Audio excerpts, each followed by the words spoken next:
¿Alguna vez te has preguntado por qué, en el momento en que buscas silencio interior, algo en ti alcanza una copa, una botella, una sustancia que promete llevarte a ese lugar que no puedes encontrar por ti mismo?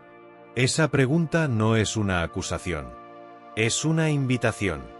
Una invitación a mirar con honestidad, con ternura, con la misma presencia que le ofrecerías a un niño asustado que no sabe por qué llora. Porque detrás de cada sorbo, detrás de cada momento en que el ser humano busca alterar su estado de conciencia, hay algo profundo ocurriendo. Algo que merece ser visto, no juzgado. Algo que merece ser comprendido desde la raíz, no desde la superficie. Hoy vamos a explorar juntos una de las preguntas más honestas que puede hacerse alguien en el camino del despertar. ¿Es el alcohol malo para el despertar espiritual? Y te digo desde ahora que la respuesta no es simple. No es un sí ni un no. Es algo mucho más vasto, mucho más íntimo, mucho más revelador de lo que cualquier respuesta directa podría contener. Siéntate cómodamente. Respira. Deja que el cuerpo se relaje. No necesitas llegar a ningún lado durante estos momentos. Solo estás aquí, escuchando, abierto. Y eso, en sí mismo, ya es una forma de despertar. Comencemos desde el principio. Desde el lugar donde todo comienza, la conciencia. Existe en cada ser humano una dimensión que los maestros espirituales de todas las tradiciones han intentado señalar con palabras diferentes. Los hindúes la llaman Atman. Los budistas hablan del estado de Buda, de la naturaleza búdica. Los místicos cristianos la llamaron el Cristo interior, la chispa divina. Los taoístas apuntan al Tao. Yo la llamo simplemente el ser, la presencia, la conciencia que observa. No importa el nombre. Lo que importa es que existe. Y que tú, en este preciso momento, eres eso. Pero la mayoría de los seres humanos no viven desde ese espacio. Viven desde la mente. Desde el pensamiento compulsivo.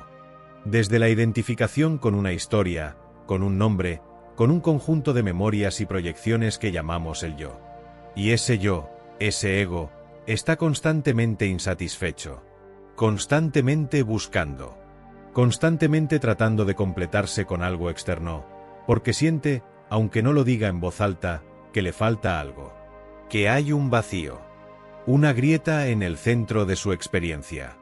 Y ese vacío es real. Pero su naturaleza no es la que el ego cree.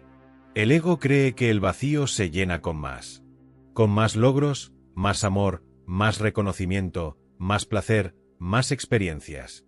Y entre esas experiencias que prometen llenar el vacío, el alcohol ocupa un lugar muy especial en la historia de la humanidad. Piensa en esto un momento. El ser humano lleva miles de años consumiendo sustancias que alteran la conciencia. Miles de años. En todas las culturas, en todos los continentes, en todos los periodos históricos, encontramos la misma búsqueda. La búsqueda de un estado alterado. La búsqueda de algo más allá de la mente ordinaria. ¿Por qué? ¿Por qué esta búsqueda universal, persistente, que ninguna civilización ha podido suprimir completamente? Porque hay en el ser humano un anhelo profundo de trascendencia. Un anhelo de ir más allá del yo pequeño, del yo limitado, del yo que sufre y se preocupa y planea y recuerda. Un anhelo de tocar algo más grande. Algo más libre. Algo más vivo. Y el alcohol, en su forma más honesta, es un intento de satisfacer ese anhelo. Un intento torpe, muchas veces destructivo, pero un intento genuino de trascendencia. La palabra alcohol proviene del árabe alcohol, que originalmente se refería a una sustancia muy refinada, casi etérea. Y la palabra espíritu en inglés, spirit, se usa tanto para referirse al espíritu divino como a las bebidas alcohólicas destiladas. Esto no es una coincidencia del lenguaje. Es una revelación del lenguaje. Los seres humanos que nombraron estas cosas intuían que había una conexión entre la búsqueda de estados alterados y la búsqueda espiritual. Que ambas apuntaban hacia el mismo lugar, aunque por caminos muy diferentes. Cuando alguien bebe, algo sucede en la conciencia. La mente crítica se aquieta. Los juicios se relajan. Las defensas bajan. La rigidez del ego se suaviza. Y por un momento, Brevemente, la persona experimenta algo que se parece a la libertad. Se siente más presente, más conectada, más viva, más ella misma, paradójicamente, porque ha soltado temporalmente la carga del yo que piensa. Y ese momento, ese pequeño momento de alivio del peso del ego, es lo que la persona busca una y otra vez. No el sabor, no la costumbre social, aunque eso también juega un papel. Lo que se busca fundamentalmente es ese momento en que el yo se relaja y algo más ligero, más libre, emerge brevemente. Pero aquí viene la trampa. La trampa que el camino espiritual auténtico revela con claridad meridiana. El alivio que ofrece el alcohol es temporal. Es prestado. Y tiene un precio que crece con cada préstamo. Porque lo que el alcohol relaja no es realmente el ego. Lo que el alcohol hace es simplemente entorpecer la mente, adormece la conciencia, reduce la sensibilidad neurológica. No es trascendencia. Es anestesia. Y hay una diferencia infinita entre trascendencia y anestesia. La trascendencia espiritual auténtica es un estado de mayor conciencia, no de menor conciencia. Es un estado de mayor claridad, no de mayor confusión. Es un estado de mayor sensibilidad, no de insensibilidad. Cuando un maestro zen entra en samadhi, no está menos presente. Está infinitamente más presente. Cuando un monje tibetano alcanza estados profundos de meditación, no ha apagado su conciencia. La ha expandido más allá de los límites ordinarios. El alcohol hace exactamente lo opuesto. Apaga, reduce, contrae, entorpece. ¿Significa esto que el alcohol es el enemigo del despertar? ¿Que alguien que bebe no puede despertar? ¿Qué debemos juzgar a quienes consumen alcohol como espiritualmente inferiores o retrasados en su camino? No. Absolutamente no. Y aquí es donde la sabiduría espiritual genuina se separa del moralismo disfrazado de espiritualidad. El moralismo dice, el alcohol es malo. La gente que bebe es débil. Los que buscan el despertar no deben tocar el alcohol. Este es el camino recto y todos los demás caminos están equivocados. La sabiduría espiritual dice algo completamente diferente. La sabiduría espiritual dice, mira, observa, siente. ¿Qué está buscando realmente la persona que bebe? ¿Qué dolor está tratando de aliviar? ¿Qué vacío está tratando de llenar? ¿Qué momento de libertad, aunque sea prestado, está tratando de experimentar? Y en esa mirada compasiva, sin juicio, reside el inicio de la verdadera comprensión. Déjame contarte algo de mi propia experiencia. Antes del despertar que cambió mi vida completamente, yo viví durante años en un estado de sufrimiento profundo. Ansiedad severa. Depresión. Una sensación constante de que algo estaba fundamentalmente mal, no solo con mi vida, sino conmigo mismo. Y en ese estado, como tantos seres humanos en situaciones similares, busqué alivio donde podía encontrarlo. En el pensamiento obsesivo. En el trabajo intelectual. En el análisis y el análisis del análisis. No en el alcohol particularmente, pero sí en el mismo impulso subyacente, el impulso de escapar de la presencia de mí mismo. Porque eso es lo que el ego quiere fundamentalmente. Escapar de sí mismo. El ego sufre en su propia compañía. El ego no puede estar quieto, en silencio, sin actividad, sin estímulo. Porque en ese silencio, en esa quietud, emerge algo que el ego teme, la conciencia pura. La presencia. El ser. Eso que el ego no puede controlar, no puede poseer, no puede comprender con su estructura mental. Y el alcohol, al igual que otras distracciones, sirve a ese propósito de escape. Crea ruido donde hay quietud. Crea confusión donde podría haber claridad. Crea un falso sentido de presencia que en realidad es ausencia. Pero he conocido a muchas personas en el camino espiritual que consumen alcohol ocasionalmente. Personas de genuina profundidad espiritual.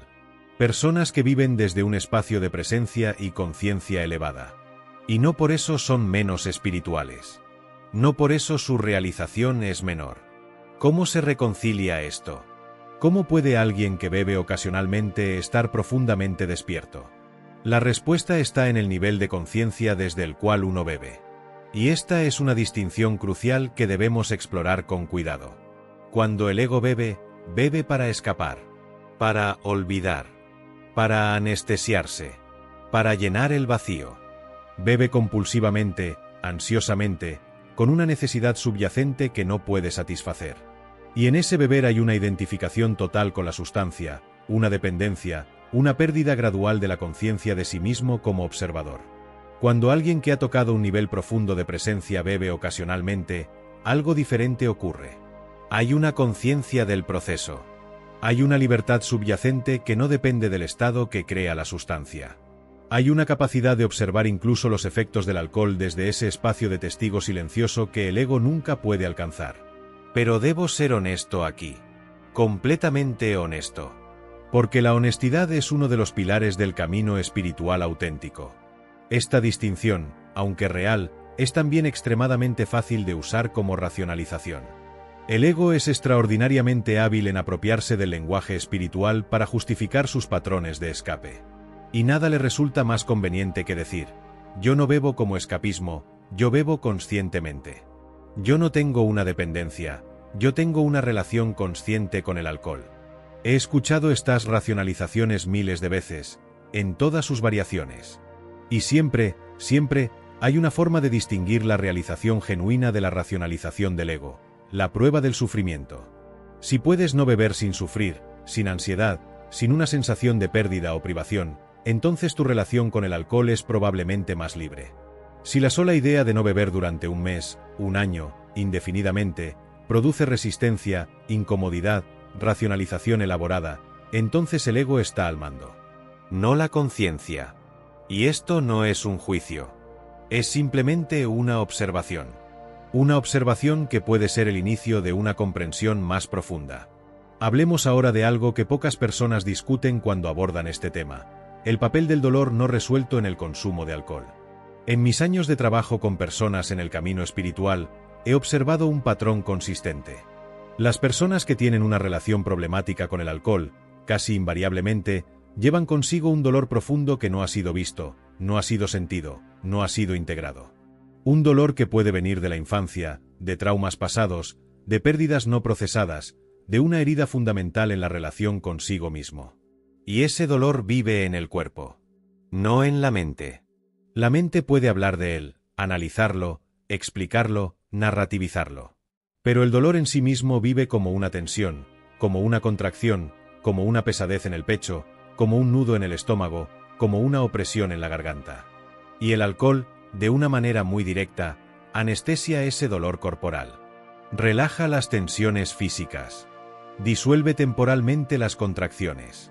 Da al cuerpo un descanso de la carga emocional que carga. Pero no cura. No transforma. No libera. Solo pospone. Y con cada postergación, el dolor subyacente crece. Se hace más complejo. Se mezcla con la culpa por beber, con la vergüenza, con la pérdida de autoestima, con los daños relacionales causados. El dolor original se multiplica. El camino espiritual auténtico propone algo radicalmente diferente. En lugar de huir del dolor, acercarse a él. En lugar de anestesiarlo, sentirlo completamente. En lugar de tratarlo como un enemigo que hay que destruir, encontrarlo como un maestro que tiene algo que enseñar. Esto suena simple. Y en cierto sentido lo es. Pero para el ego que ha pasado años, décadas, huyendo del dolor, la propuesta de simplemente estar con él, de sentirlo sin resistencia, parece casi imposible. Parece peligroso. Parece que si realmente se abre a ese dolor, será abrumado por él, destruido por él. Pero lo opuesto es lo que descubrimos cuando nos atrevemos a hacer exactamente eso. Cuando te sientas con tu dolor, cuando lo invitas a estar presente, cuando le dices, aquí estoy, te veo, no voy a correr más, algo extraordinario sucede. El dolor no te destruye. Comienza a moverse. Comienza a cambiar. Comienza a transformarse en presencia pura. Porque el dolor que no es resistido, el dolor que es completamente sentido sin la capa de historia mental que dice esto no debería estar aquí, esto es insoportable, necesito escapar, ese dolor se convierte en puertas de acceso a una conciencia más profunda. Se convierte en portales. Los grandes maestros espirituales de todas las tradiciones han sabido esto. San Juan de la Cruz habló de la noche oscura del alma, ese periodo de aparente abandono y sufrimiento que precede a la iluminación más profunda. Los budistas hablan del dukkha, el sufrimiento universal, no como algo que hay que eliminar sino como algo que hay que comprender en su raíz. Los sufíes hablan del rumi de tus heridas, del lugar de la herida como lugar de entrada de la luz. El alcohol, en cambio, propone cerrar la puerta. Propone que el dolor no existe, al menos por esta noche. Propone que el problema puede esperar. Y al proponer eso, pospone indefinidamente el encuentro transformador con lo que más necesita ser visto. Ahora quiero hablarte de algo que he observado en personas que estaban profundamente comprometidas con el camino espiritual y que también tenían una relación complicada con el alcohol. Y lo que he observado es esto: el camino espiritual mismo, cuando es genuino y no solo intelectual, crea una presión sobre los patrones de escape del ego. Cuando comienzas a practicar la presencia, cuando empiezas a desarrollar la capacidad de observar tus propios pensamientos y emociones desde un espacio de quietud interior, algo comienza a hacerse visible que antes estaba oculto. Los mecanismos de escape que el ego utilizaba, que eran tan automáticos que ni siquiera los notabas, comienzan a hacerse evidentes. Comienzas a notar el impulso de beber antes de beber. Comienzas a sentir la ansiedad subyacente que el impulso está tratando de aliviar. Comienzas a ver la historia mental que dice: me lo merezco, ha sido un día difícil, solo esta vez, todo el mundo lo hace. Y esta visibilidad puede ser incómoda. Puede crear lo que algunos estudiantes espirituales experimentan como una intensificación del deseo justo cuando están practicando más. El ego, viendo que sus patrones están siendo observados, a veces los intensifica antes de soltarlos. Como un niño que patalea con más fuerza cuando siente que la autoridad está cerca.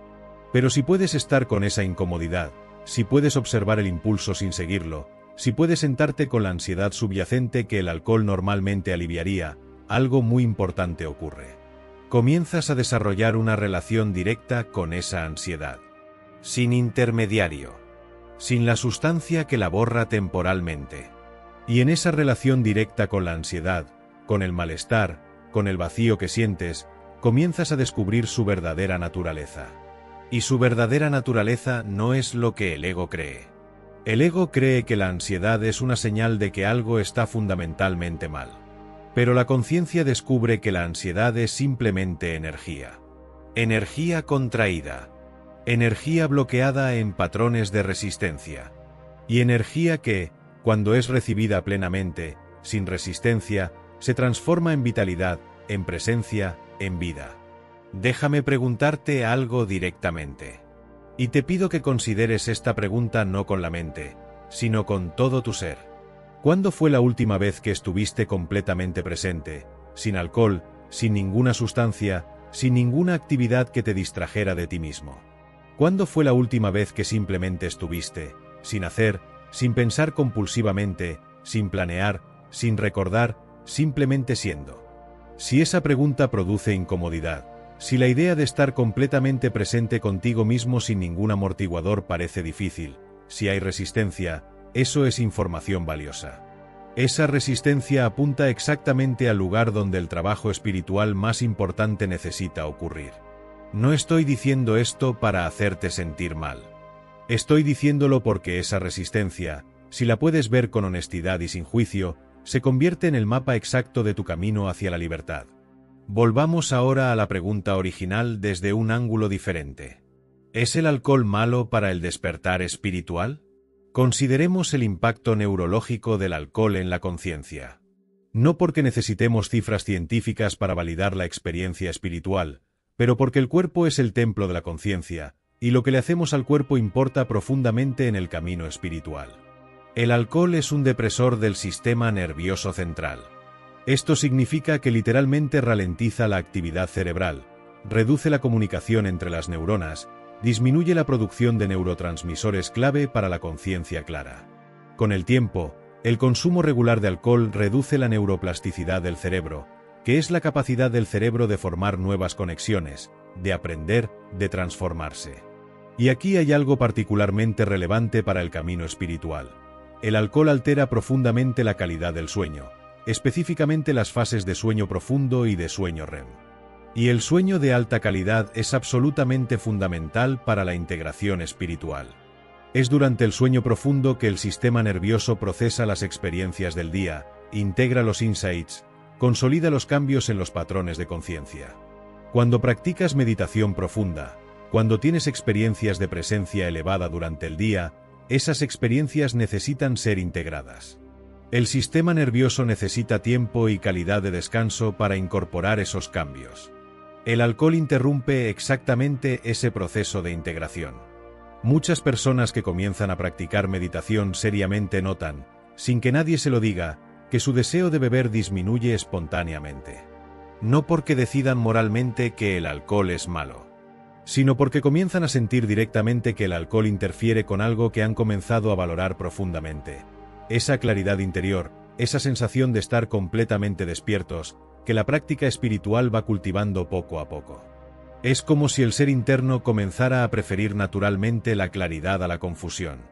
Eso es un signo de crecimiento espiritual genuino. No la decisión moral de no beber, sino el gusto natural, desarrollado desde la propia experiencia, por estados de conciencia más elevados. Pero esto no significa que todos los que meditan deban llegar a ese punto al mismo tiempo, ni de la misma manera. El despertar no es uniforme. No sigue una línea recta. No tiene un cronograma. Algunos seres en el camino espiritual siguen consumiendo alcohol durante años después de iniciar su práctica espiritual, y aún así hacen un progreso profundo en otros aspectos del despertar. Otros sienten desde los primeros momentos una incompatibilidad tan clara que el deseo de beber desaparece casi instantáneamente. No hay un patrón único. No hay una manera correcta. Lo que sí existe es la honestidad. La capacidad de mirarse a uno mismo sin la distorsión del autoengaño. Y preguntarse, ¿esta sustancia está sirviendo a mi despertar o está sirviendo al ego que quiere permanecer dormido? Y esa es una pregunta que nadie puede responder por ti. Ni yo, ni ningún maestro, ni ninguna tradición espiritual. Solo tú, en la quietud de tu propio ser, en la honestidad de tu propia conciencia, puedes sentir la verdad de esa respuesta. Hablemos ahora de la diferencia entre el ascetismo espiritual y el camino del despertar a través de la conciencia. A lo largo de la historia, muchas tradiciones espirituales han prescrito el ascetismo como camino hacia la liberación. La negación del cuerpo, la supresión del deseo, la abstinencia de todos los placeres como medio de purificar el alma y acercarse a lo divino. Y hay algo genuinamente valioso en algunas de estas prácticas. La disciplina, la capacidad de posponer la gratificación inmediata, el desarrollo de la voluntad espiritual, son herramientas importantes en el camino. Pero el ascetismo como sistema, como filosofía, como identidad espiritual, puede convertirse en otro juego del ego.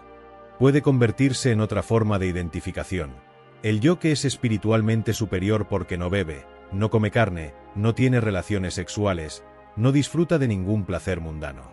Un ego espiritual que se alimenta de su propia virtud, que se enorgullece de su renuncia, que mira a los demás con la condescendencia sutil del que cree haber llegado más lejos. Este ego espiritual es, en muchos sentidos, más difícil de trascender que el ego ordinario. Porque está disfrazado de sabiduría. Porque habla el lenguaje de la iluminación. Porque puede justificar cada uno de sus movimientos con referencias a las escrituras o a los maestros. El Buda mismo llegó a comprender esto a través de su propia experiencia. Antes de su iluminación bajo el árbol Bodhi, pasó años practicando ascetismo extremo. Llevó el cuerpo a los límites de la supervivencia. Y descubrió que ese camino no conduce a la iluminación. Que la negación extrema del cuerpo es otro extremo, otra forma de violencia contra la naturaleza, tan lejana de la libertad como el extremo opuesto de la indulgencia sin límites. De ahí surgió su enseñanza del camino del medio. El camino del medio no dice, bebe lo que quieras, haz lo que quieras, todo está bien. Tampoco dice, niégate todo, suprime cada deseo, mortifica el cuerpo. El camino del medio dice, observa, siente, comprende. Actúa desde la conciencia, no desde el hábito inconsciente, no desde el miedo, no desde el impulso compulsivo. Y este camino del medio es precisamente lo que hace que la pregunta sobre el alcohol sea tan compleja y tan personal. Para una persona que está usando el alcohol como su principal mecanismo de escape del dolor, como la sustancia que le permite no sentir lo que necesita sentir para crecer, el camino medio puede requerir una abstinencia total, al menos temporalmente. No porque el alcohol sea el diablo, sino porque para esta persona específica, en este momento específico de su camino, la presencia del alcohol en su vida crea un obstáculo para el trabajo que necesita hacer. Para otra persona que tiene una relación más libre y menos compulsiva con el alcohol, que puede beber ocasionalmente sin que eso se convierta en una huida sistemática de sí misma, el camino medio puede simplemente requerir una mayor conciencia, una mayor atención a la motivación detrás del beber. El criterio no es la cantidad, no es la frecuencia. El criterio es la conciencia. ¿Bebes desde la presencia o desde la ausencia de ti mismo? ¿Bebes para celebrar la vida o para escapar de ella? ¿Bebes como un acto libre o como una compulsión que te gobierna? Estas preguntas, si las haces con honestidad radical, te darán más claridad que cualquier regla moral o espiritual que alguien externo pueda imponerte. Quiero explorar ahora algo que raramente se menciona en las conversaciones sobre espiritualidad y alcohol: el contexto social y cultural del consumo. Vivimos en sociedades donde el alcohol está profundamente integrado en los rituales sociales. Las celebraciones, los duelos, los encuentros, las negociaciones, los romances, los dolores compartidos, todos estos momentos de la vida humana han estado asociados con el alcohol durante milenios en muchas culturas. Y hay en esos rituales un elemento genuinamente social, genuinamente humano. El acto de compartir una copa con alguien puede ser, en su mejor expresión, un acto de apertura. Una manera de bajar las defensas, de crear un espacio de mayor intimidad y conexión. Y la conexión humana genuina es espiritual. El amor entre personas, la comunidad, la solidaridad, son expresiones del ser manifestándose a través de las relaciones humanas. Entonces, alguien que bebe en un contexto social, para compartir un momento de apertura y conexión con otros, ¿está traicionando su camino espiritual? La respuesta, nuevamente, depende de la conciencia con la que se hace. Si la conexión que se crea es genuina, si hay presencia real en el encuentro, si el alcohol simplemente baja un poco las defensas que impedirían esa conexión en lugar de ser el sustituto de una conexión más profunda, entonces ese momento tiene valor genuino. Pero si el alcohol se usa para crear una ilusión de conexión que desaparece junto con la resaca, si las relaciones que se tejen en el alcohol no pueden sostenerse sin él, si la intimidad creada por la sustancia no corresponde a ninguna intimidad real entre las personas involucradas, entonces algo diferente está ocurriendo. La pregunta espiritual siempre es: ¿hay presencia aquí? ¿Hay conciencia aquí? ¿Hay algo real aquí, o solo una ilusión elaborada de realidad? Hace algunos años, alguien me preguntó en una conferencia: Eckhart, ¿debo dejar de beber para despertar? Y recuerdo que antes de responder, me quedé en silencio por un momento. No porque la pregunta fuera difícil, sino porque quería asegurarme de responder desde la profundidad y no desde la superficie. Y lo que dije fue algo así: la pregunta más importante no es si debes dejar de beber. La pregunta más importante es: ¿puedes estar completamente presente con el impulso de beber sin seguirlo? ¿Puedes sentarte con el deseo, observarlo, sin ser gobernado por él? Porque esa capacidad, esa libertad frente al impulso, es en sí misma una expresión de despertar. Y si tienes esa libertad, si realmente la tienes, entonces lo que hagas después con ella, beber o no beber, es secundario. Pero si no puedes estar con el impulso sin seguirlo, si cada vez que aparece el deseo de beber, lo sigues automáticamente, compulsivamente, sin espacio entre el impulso y la acción, entonces hay trabajo que hacer. No trabajo de fuerza de voluntad. Trabajo de presencia. Trabajo de comprender qué necesidad más profunda está detrás de ese impulso. El trabajo espiritual genuino no es una guerra contra los hábitos.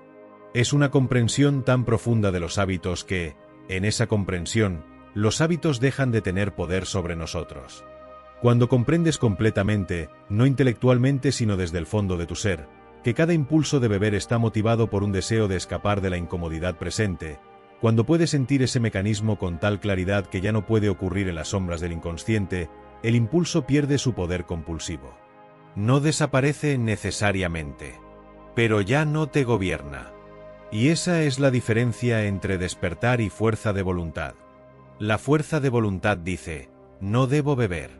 El despertar dice, veo exactamente lo que está ocurriendo, veo la mecánica completa de este impulso, y desde ese ver, tengo libertad genuina de elegir. La fuerza de voluntad se agota. El despertar, cuando es genuino, se expande. Hablemos ahora de los estados místicos y su relación con las sustancias psicoactivas, porque esto está profundamente conectado con la pregunta sobre el alcohol. A lo largo de la historia humana, muchas tradiciones han utilizado sustancias psicoactivas como parte de sus prácticas espirituales.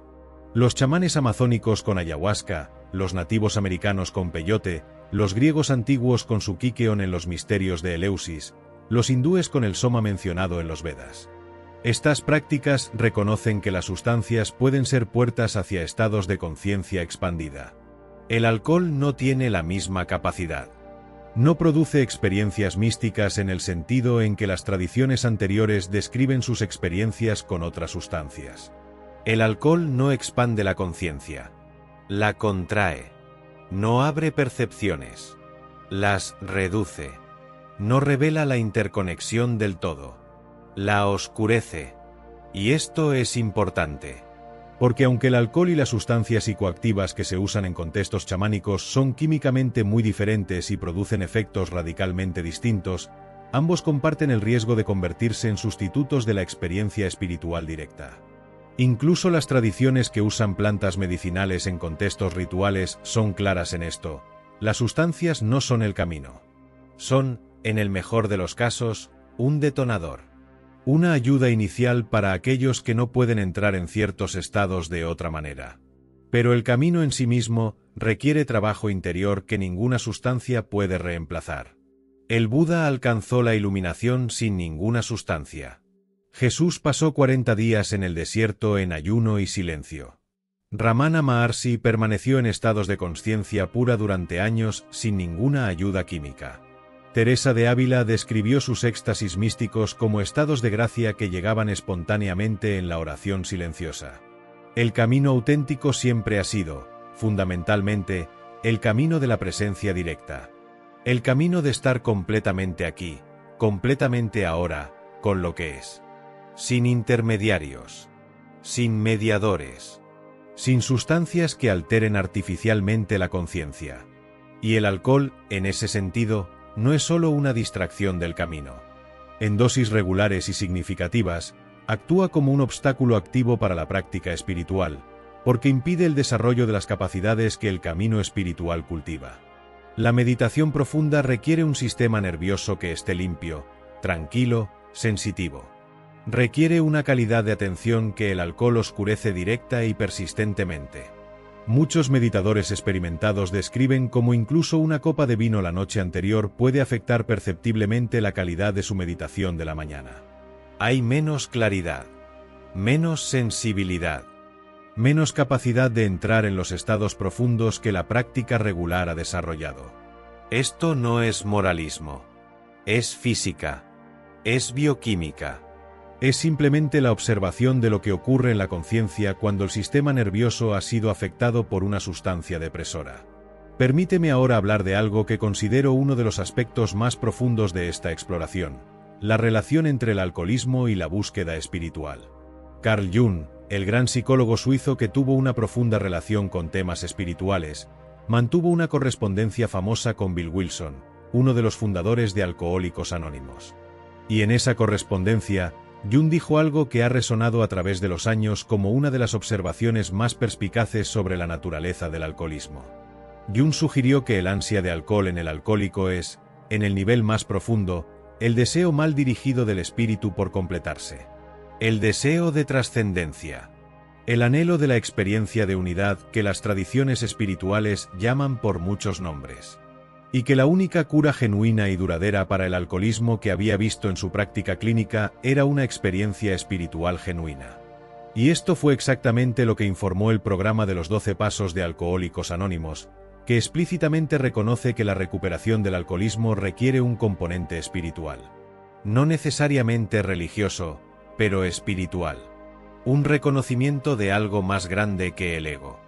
Una rendición de la ilusión del control. una apertura a una fuente de fuerza y gracia que va más allá de la voluntad personal. Y hay algo extraordinariamente poignante en esto. El alcohólico, en su adicción, está buscando lo mismo que el meditador. La diferencia es solo el camino. El alcohólico busca trascendencia en la botella. El meditador busca trascendencia en la quietud. Pero ambos están impulsados por el mismo anhelo fundamental, el anhelo del ser limitado de tocar su naturaleza ilimitada. Esta comprensión hace imposible juzgar al alcohólico. Hace imposible verlo como alguien moralmente inferior o espiritualmente perdido. Lo que vemos, cuando miramos con los ojos del corazón, es a alguien que busca lo mismo que todos los seres humanos buscan, por un camino que lo está destruyendo. Y el trabajo espiritual con alguien que tiene esta relación con el alcohol no puede comenzar con la moralización. No puede comenzar con el juicio. Debe comenzar con la compasión. Con el reconocimiento del anhelo genuino detrás de la adicción. Con la pregunta, ¿qué estás buscando realmente? ¿Qué dolor estás tratando de aliviar? ¿Qué experiencia de libertad, aunque sea falsa, estás tratando de alcanzar? Y desde esa comprensión compasiva, desde ese reconocimiento del anhelo espiritual genuino, se puede comenzar a señalar el camino hacia una trascendencia real. Hacia una experiencia de libertad que no se deshace con la resaca. Hacia una apertura que no requiere ser renovada cada tarde porque es continua, permanente, la naturaleza misma de lo que somos. Quiero hablarte ahora de la práctica. Porque el camino espiritual no es solo comprensión intelectual. Es práctica. Es transformación concreta de la experiencia cotidiana. Si estás en el camino espiritual y tienes una relación que tú mismo sientes que no es del todo libre con el alcohol, hay algunas prácticas que pueden ayudarte. No reglas. No mandamientos. Prácticas que son invitaciones a conocerte más profundamente. La primera es la práctica del espacio entre el impulso y la acción. Cuando sientas el impulso de beber, antes de actuar sobre ese impulso, detente. Solo un momento. No para reprimirlo, no para luchar contra él, sino para sentirlo.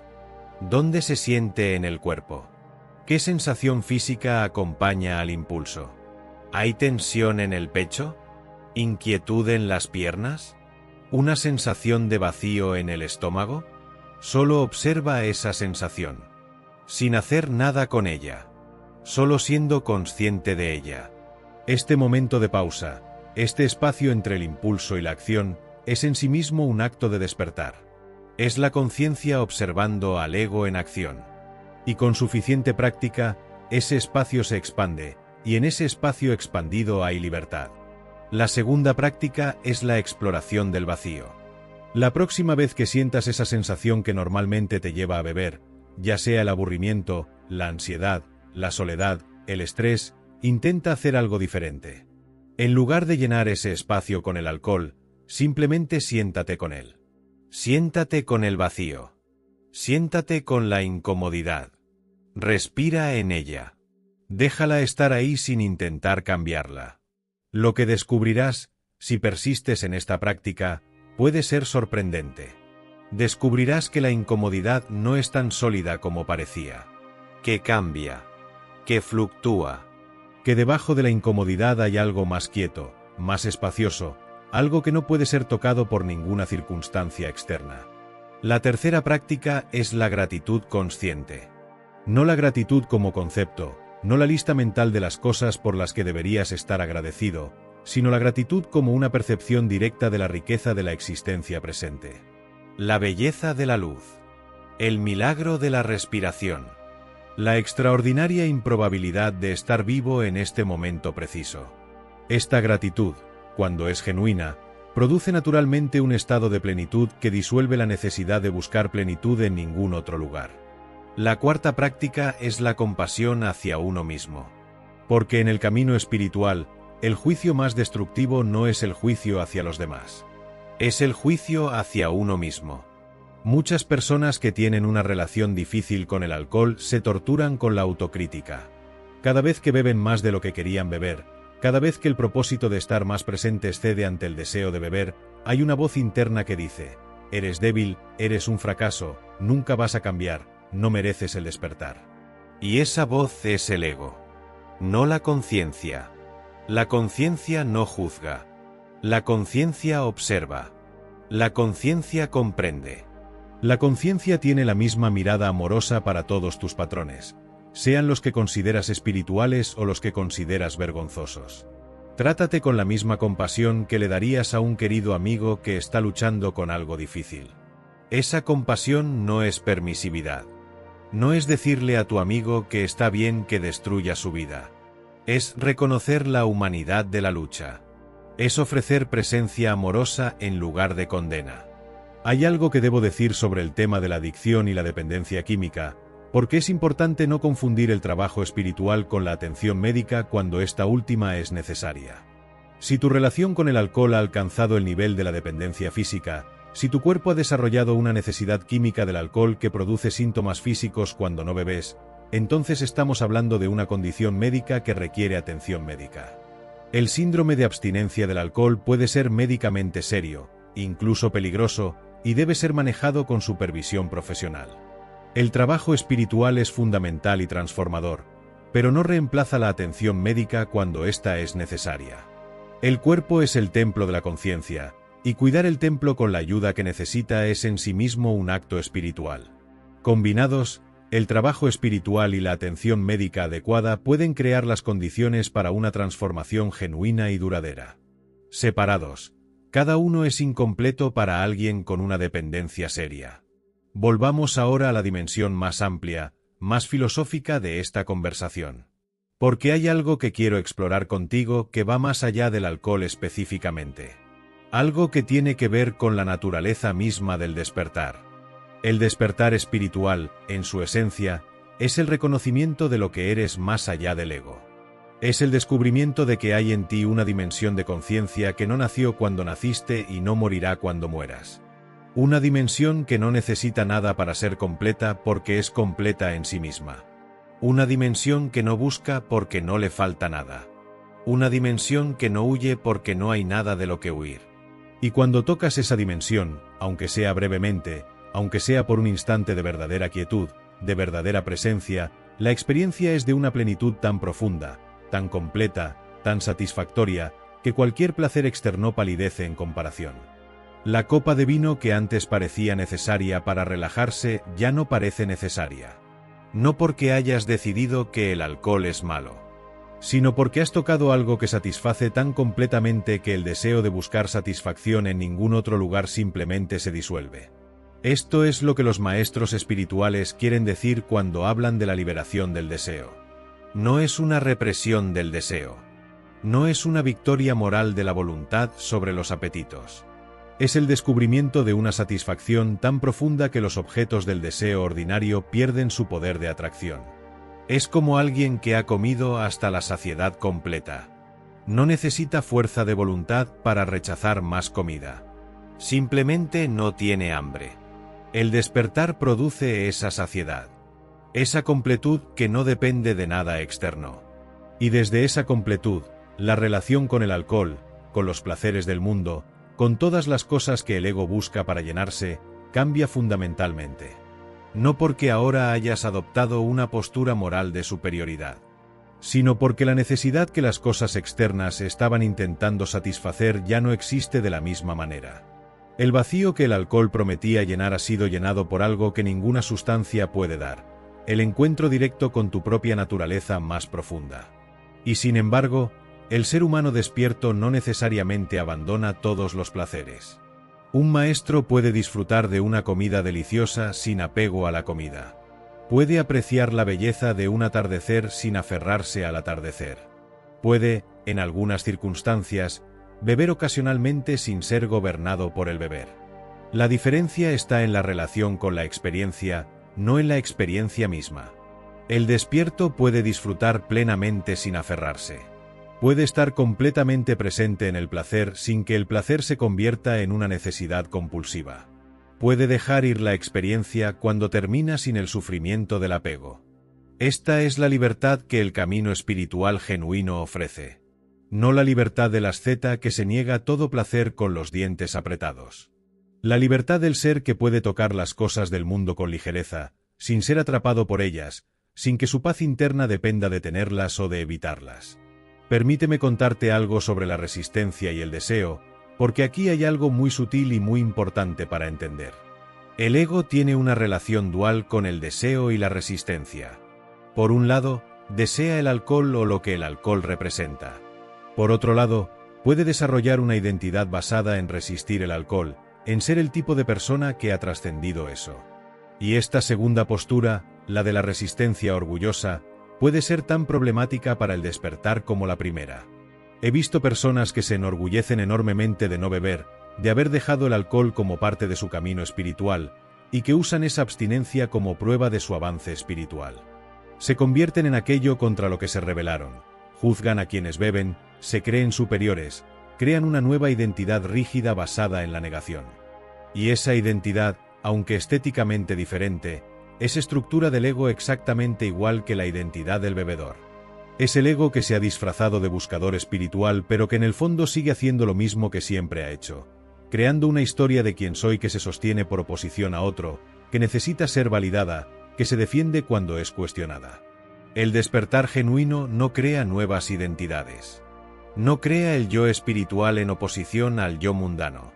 El despertar genuino disuelve la identificación con cualquier historia del yo, espiritual o mundana, y descansa en esa conciencia sin nombre, sin historia, sin necesidad de ser algo o alguien en particular. Desde ese espacio, la pregunta de si beber o no beber es completamente libre. No está gobernada por el deseo compulsivo. No está gobernada por la resistencia orgullosa. Está respondida simplemente, momento a momento, desde la conciencia que conoce directamente lo que sirve a la vida y al crecimiento en cada circunstancia específica. Quiero hablarte ahora de algo que tiene que ver con la pureza y la impureza en el contexto espiritual. Porque hay una tradición muy extendida en muchas culturas y religiones que ve el cuerpo y sus placeres como impuros, como obstáculos para lo divino. Y el alcohol, como parte de los placeres corporales que producen pérdida de control, ha sido frecuentemente categorizado dentro de lo impuro. Esta visión de la impureza no es la que yo sostengo. Y creo que esta visión de la impureza es en sí misma uno de los obstáculos más grandes para el despertar espiritual genuino en muchas personas. Porque el cuerpo no es impuro. El cuerpo es la forma que la conciencia ha adoptado para experimentarse a sí misma en la dimensión física. El cuerpo es sagrado. No a pesar de ser materia, sino precisamente como expresión de la conciencia que se manifiesta en la forma. El placer no es impuro. El placer es la conciencia celebrándose en la experiencia sensorial. El problema no es el placer. El problema es el apego al placer. El problema es creer que el placer puede darte lo que solo el reconocimiento de tu verdadera naturaleza puede darte. Cuando tratas el cuerpo con violencia, cuando te niegas todo placer como prueba de tu espiritualidad, cuando te torturas con abstinencias que no nacen de la comprensión sino del miedo, no estás trascendiendo el ego. Estás creando un ego más refinado que se alimenta de su propia austeridad. El camino es la presencia con el cuerpo. La escucha del cuerpo. La comprensión de lo que el cuerpo comunica cuando tiene hambre, cuando tiene sed, cuando busca placer, cuando pide descanso, cuando señala tensión acumulada que necesita ser liberada. Y cuando escuchas el cuerpo con esa presencia y esa atención, descubres que el cuerpo, en su sabiduría orgánica, sabe muy bien que le nutre y que le daña. No necesita reglas externas. Necesita conciencia. Necesita que lo escuches. Un cuerpo que es escuchado con presencia, con amor, con atención genuina, tiende espontáneamente hacia lo que lo nutre y se aleja de lo que lo daña. Esta no es una promesa mágica. Es simplemente la observación de lo que ocurre cuando la conciencia está presente en la experiencia corporal en lugar de estar en algún otro lado, en el pasado, en el futuro, en las narrativas mentales. El alcohol, cuando el cuerpo es escuchado de esta manera, a menudo revela bastante rápido lo que hace. El cuerpo comunica con claridad su displacer, su deterioro, su desalineación con el movimiento natural hacia el bienestar. Y esa comunicación, si es escuchada, es suficiente guía para la mayoría de las personas. El problema es que el ego interrumpe constantemente esa comunicación con su narrativa, con sus justificaciones, con sus racionalizaciones, con sus urgencias y sus deseos y sus miedos.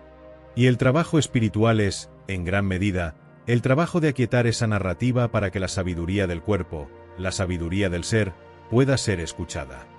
Llevo bastante tiempo en esta exploración y quiero ahora acercarme a algunos puntos de síntesis, a algunas comprensiones que creo que son centrales para responder la pregunta original con la profundidad que merece. ¿Es el alcohol malo para el despertar espiritual? El alcohol no es intrínsecamente el mal. No hay nada en la realidad que sea intrínsecamente el mal. Lo que existe son situaciones, circunstancias, relaciones, en las que la conciencia o la inconsciencia determina el resultado. El alcohol, como cualquier otra cosa en el mundo fenoménico, puede ser parte de una vida que está despertando o puede ser un obstáculo activo para ese despertar. La diferencia la hace la conciencia con la que se vive esa relación. Sin embargo, hay algo que sí puedo decir con claridad basándome en la observación y en la comprensión de la naturaleza de la conciencia. El alcohol, especialmente en consumo regular y significativo, crea condiciones que dificultan el cultivo de la presencia, la claridad, la sensibilidad y la profundidad de conciencia que el camino espiritual requiere. No porque el alcohol sea el diablo, sino porque el alcohol hace literalmente lo contrario de lo que la práctica espiritual está intentando hacer. La práctica espiritual intenta expandir la conciencia. El alcohol la contrae. La práctica espiritual intenta desarrollar la claridad de percepción. El alcohol la nubla. La práctica espiritual intenta cultivar la sensibilidad al momento presente. El alcohol adormece esa sensibilidad. ¿Puede alguien que bebe regularmente estar en el camino espiritual? Absolutamente sí. El camino espiritual no tiene requisitos de entrada. El camino espiritual es para todos, exactamente como están, con todos sus hábitos, sus confusiones, sus contradicciones. ¿Puede alguien que bebe regularmente alcanzar el despertar completo mientras continúa bebiendo de esa manera? Aquí la respuesta es menos clara. Lo que sí observo es que a medida que el despertar se profundiza, a medida que la presencia se hace más constante, el consumo regular de alcohol tiende a disminuir o desaparecer espontáneamente. No como resultado de una decisión moral, sino como resultado natural de la incompatibilidad entre el estado de mayor conciencia y los efectos que el alcohol produce en esa conciencia. Es como si el despertar mismo fuera el maestro que gradualmente reeduca el sistema hacia lo que nutre la vida y alejara hacia lo que la oscurece. Y esto, creo, es la respuesta más honesta y más profunda que puedo ofrecer. No una regla, no un mandamiento, sino la observación de una tendencia natural que emerge cuando la práctica espiritual es genuina y consistente. Quiero hablar ahora de la gracia, porque en el camino espiritual hay algo más que práctica y comprensión. Hay gracia. La gracia es ese elemento imprevisible, ese movimiento de lo divino que no puede ser ganado ni merecido, que simplemente llega. La transformación que ocurre sin que la mente pueda explicar completamente cómo ni por qué. El momento en que un patrón de décadas simplemente cae sin el esfuerzo que parecía necesario. El instante en que la comprensión se profundiza más allá de lo que la práctica sola parecía capaz de producir. He visto esto incontables veces. Personas que llevaban años luchando con su relación con el alcohol, que habían intentado 1000 maneras de cambiarla sin éxito, que de repente, en un momento de rendición genuina, en un momento de ver completamente lo que estaban haciendo y por qué, experimentaban una transformación que no podían atribuir a ningún método particular. Simplemente, algo se disolvió. El deseo que antes les gobernaba perdió su poder. No por fuerza de voluntad, por gracia. Y creo que esta gracia está siempre disponible. Que no es excepcional. Que está esperando en la puerta del corazón de cada ser humano. Pero que la gracia no puede entrar cuando la puerta está cerrada con los cerrojos del ego, el control, la negación, la resistencia, el autoengaño. La gracia entra cuando hay rendición. No la rendición como derrota. La rendición como apertura. Como el momento en que dices, ya no puedo con esto solo. No tengo las respuestas que creía tener. Estoy abierto a algo más grande que mi comprensión habitual. Esa apertura, esa rendición, es en sí misma un acto espiritual de gran profundidad. Y para muchas personas que han tenido una relación difícil con el alcohol, ese momento de rendición genuina ha sido el punto de inflexión en todo su camino espiritual. no solo en relación con el alcohol. En todo. Porque la rendición que libera de la compulsión de beber es la misma rendición que libera del control del ego en general. Son el mismo movimiento, la misma apertura, la misma gracia. Hablemos ahora de las prácticas espirituales específicas que han demostrado, tanto en mi experiencia como en la de otros maestros y practicantes, ser especialmente efectivas para las personas que están trabajando con su relación con el alcohol desde un contexto espiritual. La práctica de la meditación de presencia, que también llamo la práctica del ser, es fundamental. No la meditación como técnica de relajación, aunque la relajación pueda ser un subproducto. La meditación como práctica de reconocimiento directo de tu verdadera naturaleza como conciencia pura, sin contenido, sin historia, sin tiempo. Esta práctica, cuando es genuina y constante, gradualmente revela que lo que buscabas en el alcohol, esa sensación de ligereza, de alivio de la carga del yo, de contacto con algo más vivo y libre que la mente ordinaria, eso que buscabas está disponible directamente en la conciencia misma. No requiere sustancia alguna. No requiere ninguna condición externa. Está aquí, ahora, como tu naturaleza más íntima. La práctica del cuerpo como portal es también de gran valor. El cuerpo, cuando se le presta atención consciente, profunda, sin narrativa mental, revela dimensiones de presencia que la mente sola no puede alcanzar. La respiración consciente, la sensación del cuerpo de dentro hacia afuera, la percepción del campo energético que el cuerpo irradia y contiene, estas prácticas anclan la conciencia en el presente de una manera que es incompatible con el escapismo. Cuando estás completamente en el cuerpo, completamente presente en la experiencia sensorial directa, sin la capa de interpretación mental, el impulso de beber para escapar de ti mismo simplemente no tiene dónde ir. Porque no estás escapando de ti mismo.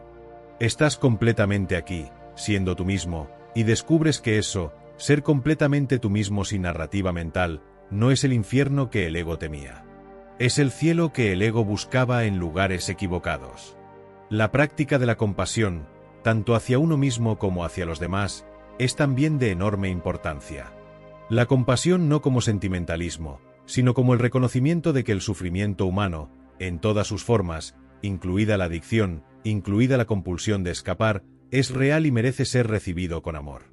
Cuando te miras a ti mismo con compasión genuina, cuando ves tu relación con el alcohol no como una prueba de tu fracaso espiritual sino como una expresión de tu humanidad, de tu dolor, de tu búsqueda genuina de bienestar, algo se suaviza. La resistencia disminuye. El juicio se relaja. Y en ese espacio de menor resistencia, la transformación tiene más facilidad para ocurrir. La práctica de la gratitud radical es también transformadora. No la gratitud como ejercicio mental de listar las cosas por las que deberías estar agradecido. La gratitud como un estado de apertura hacia la extraordinaria riqueza de la existencia presente. La gratitud como la disposición a ser afectado por la belleza, por la bondad, por el milagro de la vida tal como se manifiesta en este momento. Cuando esta gratitud está presente, cuando la conciencia está tocada por la maravilla de simplemente existir, el deseo de alterar la conciencia con sustancias externas disminuye naturalmente. ¿Para qué necesito alterar lo que ya es extraordinario? Y finalmente, la práctica de la comunidad espiritual. El satsang, que en la tradición india significa la compañía de los que buscan la verdad. Rodearte de personas que están en el mismo camino, que comparten los mismos valores, que se apoyan mutuamente en la práctica y en los momentos de dificultad. Esta comunidad no reemplaza el trabajo interior, pero lo sostiene, lo nutre, crea un campo de presencia colectiva que hace que la práctica individual sea más fácil, más profunda, más sostenible. ¿Qué tan cerca estás realmente de la paz que buscas cuando crees que necesitas algo externo para encontrarla? Esa pregunta, si la llevas contigo en silencio, si la dejas resonar en el espacio tranquilo de tu ser en lugar de responderla desde la mente, puede convertirse en una de las prácticas más poderosas que tengas. Porque la pregunta misma ya señala la dirección. Ya apunta hacia adentro. Ya te está diciendo que la paz que buscas no está en ninguna copa, ni en ninguna circunstancia favorable, ni en ningún logro o evasión, sino en el simple, extraordinario, siempre disponible hecho de estar consciente, de estar presente, de ser lo que eres más allá de toda historia. Hoy hemos explorado juntos el territorio donde se encuentran el alcohol y el despertar espiritual. Y lo que hemos descubierto es que en ese territorio viven las preguntas más honestas y más profundas que un ser humano puede hacerse sobre sí mismo. Preguntas sobre el dolor y la trascendencia. Sobre la búsqueda de libertad y los caminos que llevan hacia ella o que se alejan de ella. Sobre la diferencia entre la anestesia y la presencia, entre la ilusión de trascendencia y la realidad de ella. Y lo más importante que puedes llevar de esta conversación no es ninguna regla sobre el beber o no beber. Es simplemente esta invitación: mira, siente, sé honesto contigo mismo. Y confía en que esa honestidad, esa mirada sin juicio hacia lo que realmente está ocurriendo en tu experiencia, ya es en sí misma un acto de despertar. Ya es, en sí misma, la práctica más fundamental que el camino espiritual ofrece. Si esta exploración resonó en ti, si este espacio de presencia y profundidad es el tipo de espacio en el que quieres continuar encontrándote, te invito a unirte a esta comunidad. Suscríbete a este canal.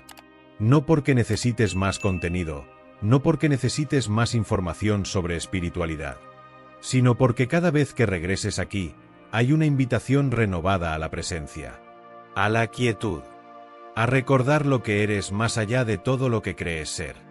El despertar no ocurre de una vez. Ocurre en miles de pequeños momentos de reconocimiento, de elecciones desde la conciencia, de regresos gentiles a la hora cuando la mente se ha ido a vagar. Y tener un espacio al que regresar regularmente, un recordatorio periódico de la dirección del camino, puede ser un apoyo genuino en ese proceso. Aquí seguiremos explorando juntos. Pregunta a pregunta. Momento a momento. Desde la presencia. Desde el corazón. Desde ese espacio de silencio vivo que es lo más real que cualquiera de nosotros jamás conocerá. Hasta la próxima. Hasta el próximo momento de estar, simplemente, completamente, aquí.